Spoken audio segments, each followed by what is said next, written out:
বিসমিল্লাহির রহমানির রহিম। আসসালামু আলাইকুম। কে কোথায় থেকে আমার এই ভিডিওটা দেখছেন, প্লিজ ভালো লাগলে শেয়ার করবেন এবং পাশে থাকবেন। আমি চলে গেলাম আবারও ঝাল ঝাল গরম গরম মাংস দিয়ে পোলাও রান্নার রেসিপি।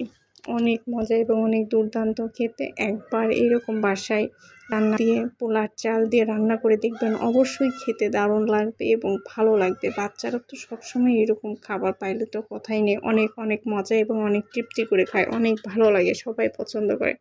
আমি চালটা অ্যাড করে দিলাম মাংসর মধ্যে।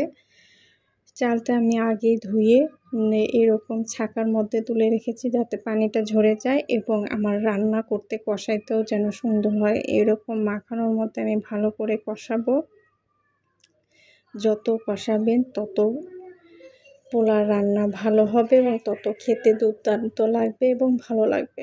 বেশিরভাগ বাচ্চারাই বা বড়রা এরকম মাংস দিয়ে পোলাওকে কখনোই না বলবে না। অনেক মজা করে, অনেক তৃপ্তি করে খাবে এবং অনেক ভালো করে খাবে, অনেক ভালোবাসে এই পোলা রান্না। আপনি যেভাবে করুন না কেন, সেইটা সুন্দর যদি কষাইতে পারেন তাহলে সেই রান্নাটা সুন্দর হবে এবং খেতেও দুর্দান্ত এবং অনেক লোভনীয় হবে। আমি নাড়তে নাড়তে প্রায় আমি শুকাইয়ে ফেলছি। আমি চালের মধ্যে এবার গরম পানিটা অ্যাড করে দেবো। পরিমাণ মতো গরম পানি দেবো, আবার বেশি দিলেও চালটা বেশি নরম হয়ে যাবে, খেতেও দেখতেও খারাপ লাগবে, খেতেও খুব একটা ভালো হবে না। আমি পানিটা পরিমাণ মতো দিয়েছি।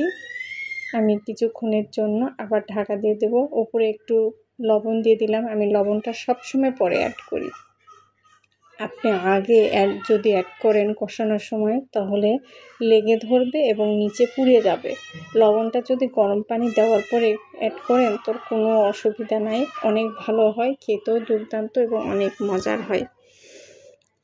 এইভাবে আমি নেড়ে চেড়ে পানিটা যখন শুকায় যাবে ঢাকা দিয়ে দেব কিছুক্ষণের জন্য।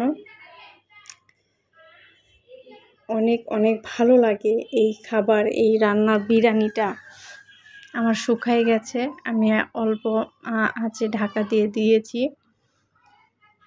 ঢাকা দিয়ে দিলে যে কোনো পোলাও আরও সুন্দর হয় রান্না এবং দুর্দান্ত লাগে, খেতেও অনেক মজার হয়, অনেক ভালো লাগে খেতে। আমার প্রায় হয়ে যাওয়ার মধ্যেই কালারটাই বলে দিচ্ছে কতটা ভালো হয়েছে এবং কতটা খেতে গ্রেভি গ্রেভি হবে আর সুন্দর হবে। এই যে আমার সম্পূর্ণটাই কমপ্লিট। আমি প্লেটে উঠাই নিয়েছি, বাচ্চাদের খেতে দেবো, পরিবেশন করব। দেখছেন কতটা সুন্দর আর কতটা ভালো।